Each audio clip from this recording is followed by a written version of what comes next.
Hello guys, Michael95 Ultimate Gaming here, just with a couple of Conquest tips for the new Battlefield 1 game. There's a lot of things that are basically new with the new Battlefield 1 series. It includes your ticket systems, you're able to skip the revives, just general different playstyles and how many people have had to adjust that, over the course of this game coming out till now. Um, Basically, I'm just starting to get comfortable with my playstyle again, and it was quite weird adapting it to the new weapons and stuff. But basically, a lot of it's to do with knowing the map and knowing the terrain and knowing what part of these maps give you the advantage over your enemy. Um, Also to do with points as well. You get more points for capping objectives than you used to, because basically whenever you used to cap points in Battlefield 4, and I never had hardline because I didn't really see the point in that game.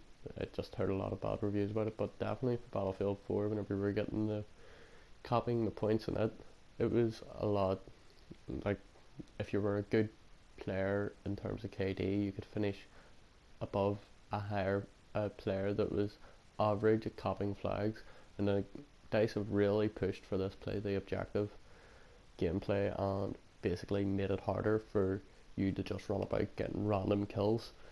So I'm basically going to give you the tips on how to play this game effectively in terms of getting on the objectives and getting the kills at the same time.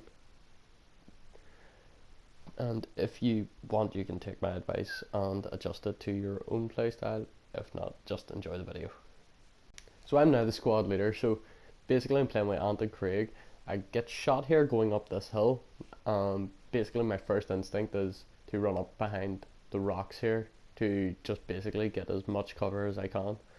Shoot that guy, turn around and go back down to see if I can find the guy. I'm not too sure if this is the guy that shot me, but I get him anyway, and then I go back up and give these two a hand. The guy I just revived got downed again, and Ant is going up the hill. So now I've asked to take C, so basically I'm running about just trying to get all the enemies off the top of C so they can't run down and go through that side door, and basically they have the two front and back exits to go for. Basically with this map I'd advise trying to hold off on just running up the choke point straight away, because it's about the amount of flags you hold over the entire game and not over just them two choke points. Them two choke points, if you can hold one, it helps a lot. But at the end of the day, if you're holding C, A, E, B and D isn't really going to matter that much to you. So now we've captured C, I'm going, right, let's go up to D. My squad's up there, I think, right, I'm going to have to get up in the squad here, stop playing the lone wolf tactic. It's just not a very effective way in this new Battlefield I've found I've actually done better whenever I'm playing as a squad rather than as a lone wolf, and I think that's actually really good that DICE have done that. I think they can change a few things with the AI and stuff and make it easier for your squads to end up in the same team. You'll see me get shot here and I die. Basically I'm going to skip the revive, basically because there isn't a medic around me. And if you're a good Battlefield player, if you see that medic around you, you will not skip that revive. Because that revive is a ticket for your team. If the game's really close, and I understand in most games there's actually a couple of tickets between each player, but basically if you're skipping them revives between you and say a medic's 2 meters away from you and you skip that revive, that's your team down a ticket that it might need later on in the game. So I'm running along, get down to this bottom exit. This was all part of the same gameplay. Sorry, I've just skipped out. So basically just grenade spam, and this is one thing I think DICE maybe actually need this. So I'd maybe give the grenade launcher 2 grenades instead of 3, because like grenade spam is absolutely unbelievable. The only thing I can say is, because it's in the game, actually use it to your advantage. I'm a bit silly there running the anti-tag grenade, but I get the points for captain the flag, and that's the main thing. So now I'm going to go back down onto my squad, and after another wee while, back down onto my squad, and basically go to revive my squad mate first. If your squad, I'd always revive my squad mate first, just because, well, you know, you're more than likely going to be friends with him. Also, you get more points for that as well. And then focus on reviving the team after, or if your team's actually only a meter away from you, revive your teammate. It's all about using common sense in them situations. I get a bit of tunnel vision there. Basically, you just want to try not get into that tunnel vision of I want to get into this firefight. You want to get into the firefights, but you want to play Battlefield very smart, because it is a very tactical game with a very skilled player base compared to other shooters out there. Rainbow Six is really the only other game I can think of, and CSGO, that are far more tactical than Battlefield, to the point of, like, it's just unbelievable how tactical them games are, I guess. So basically, grenade spam again, and always playing that objective, because if you're always playing that objective, then that's always doing something for your team. Even KD is just a bonus in these games. So say you get 20 kills and 10 deaths, and you're down the bottom of the leaderboard, but you've got them 20 kills. Yes, you've took 20 tickets away from the other team, but your team's lost, and that's basically because you're not topping the objectives. The objectives are everything, and I can't re-emphasize that enough. Basically, you'll find snipers sitting up in the hills there on the TV screen, and they'll just sit there the whole game. Basically, you just ignore them. Don't even go chasing them like a couple of times. Like, I find it very easy to get distracted away from the objectives at most times, and especially whenever a sniper gets me a couple of times up in them hills, I will personally just go up, but that's probably the wrong thing to do, and the best thing to do is probably just ignore them, because they're not doing much for their team setting up there, unfortunately.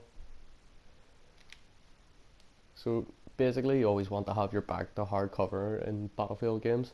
I know a lot of the cover is destructible, but see if you get it up to hard cover, and then you only have your three sides. Look, the best cover you could probably find is like a wall on one of the buildings you can't destroy, which is hard to find, yes. But say you have that wall and you've got your two sides covered, and that only gives you your two sides to cover. Say you're in front of you and your left, or you're front of you and right. That basically, you never want to have your back turned out in the open, because it's just asking for trouble. Also, another wee tip would probably be just basically, if you're support, throw ammo down anywhere you can. The airburst mortars are really, really effective against buildings and people as well. Also, whenever you're shooting, if you just quickly jerk your analog stick to each side as you're shooting, making your player move side to side, it actually makes it so much harder for enemies to hit you, especially with a World War I game where they're repeatedly having to push the trigger as if they're DMRing. So pretty much like the DMR rifles in Battlefield 4, like basically you just have to spam the trigger button to get good accuracy, and someone spamming about, moving really fast.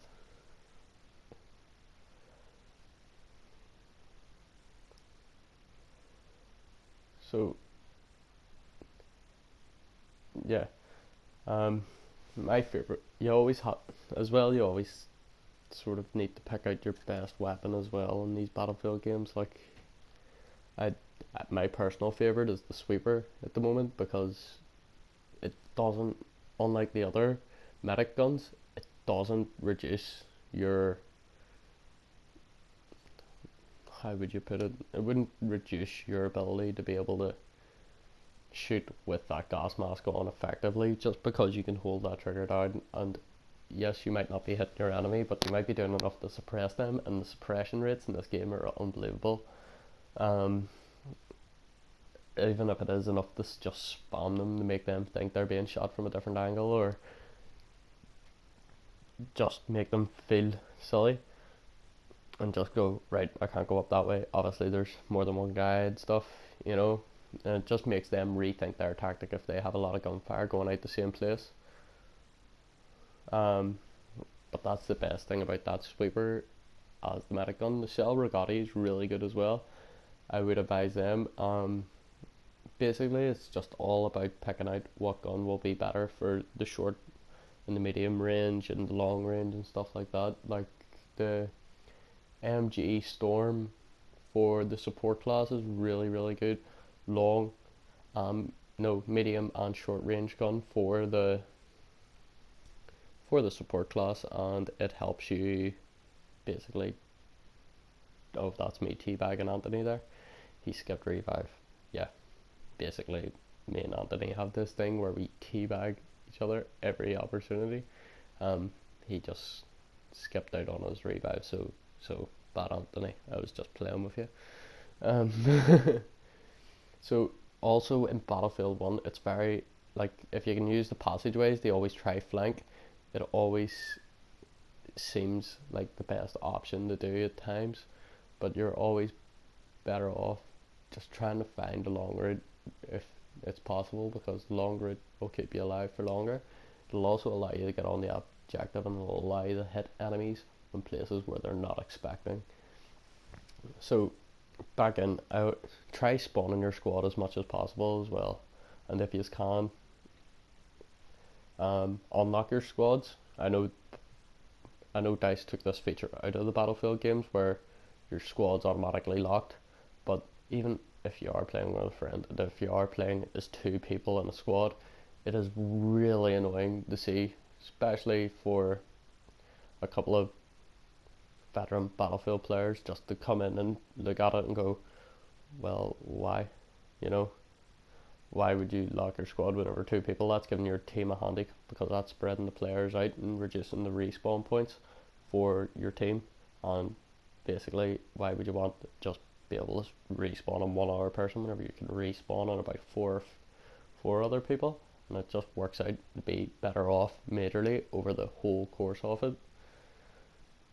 So there you see, if like MW doorways in Monte Grappa matches are very tight, and it's very hard to break into M bunkers, and I've actually seen a couple of level caps videos where him jack frags and stuff, they basically just charge on in, but a lot of the times actually there's someone sitting within it, like support weapon, and it just absolutely tears you apart. Just, it's ridiculous. If they maybe added another bunker to that, it would make it a whole lot better for the game. But yeah, thank you for watching, guys. I've run out of time with this video, but I will get back to you with more Battlefield tips in the future. Thank you for watching. Michael95 Ultimate Gaming.